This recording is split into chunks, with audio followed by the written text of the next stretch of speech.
নমস্কার বন্ধুরা, আপনারা দেখছেন বেঙ্গল এডুকেশনাল নিউজ। বাংলার ছাত্রছাত্রী এবং চাকরি প্রার্থীদের জন্য সঠিক তথ্য ও আপডেট পৌঁছে দেওয়াই একমাত্র উদ্দেশ্য এই চ্যানেলের। আজকের আপডেট একটি অসাধারণ চাকরির সুযোগ নিয়ে। Central council of research in Ayurvedic সায়েন্সেসে লাইব্রেরি ক্লার্ক পদের জন্য নিয়োগ বিজ্ঞপ্তি প্রকাশিত হয়েছে। পদের নাম গ্রুপ সি লাইব্রেরি ক্লার্ক। পদের সংখ্যা। পদের নাম লাইব্রেরি ক্লার্ক গ্রুপ সি। বেতন স্কেল লেভেল 2 অনুযায়ী প্রাক সংশোধিত স্কেলে 5,200 থেকে 20,200 টাকা প্লাস গ্রেড পে 1900 টাকা।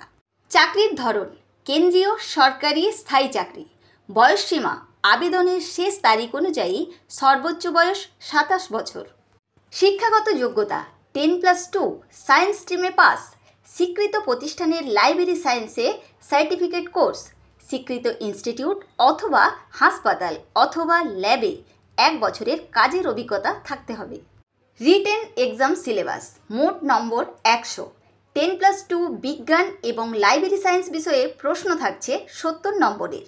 সাধারণ জ্ঞান অপটিটিউড ও রিজনিংয়ে থাকছে 20 নম্বর। আইটি ও কম্পিউটার ব্যবহারের জ্ঞানে রয়েছে 10 নম্বর। এবার ইম্পর্টেন্ট ডেটসগুলো দেখে নেব।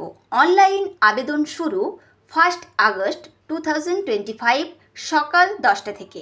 আবেদনের শেষ তারিখ 31 আগস্ট 2025 সন্ধ্যা 6টা পর্যন্ত। মডিফিকেশন উইন্ডো খোলা থাকবে 3 সেপ্টেম্বর থেকে 5 সেপ্টেম্বর পর্যন্ত। আবেদন অনলাইনে করতে হবে CCRS এর অফিসিয়াল ওয়েবসাইটের মাধ্যমে।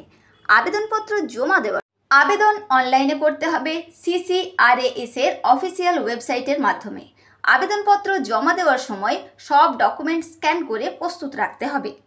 যারা সায়েন্স স্ট্রিমে 12 পাস করেছেন এবং লাইব্রেরি সার্টিফিকেট সহ অভিজ্ঞতা রয়েছে তাদের জন্য এটি একটি চমৎকার সরকারি চাকরির সুযোগ। তাই সময় মতো আবেদন করুন, কারণ সুযোগ কিন্তু হাতছাড়া করলে আর পাওয়া যাবে না। ভিডিওটি ভালো লাগলে লাইক দিন, কমেন্টে প্রশ্ন করুন এবং এমন আপডেট পেতে চ্যানেলটি সাবস্ক্রাইব করতে ভুলবেন না।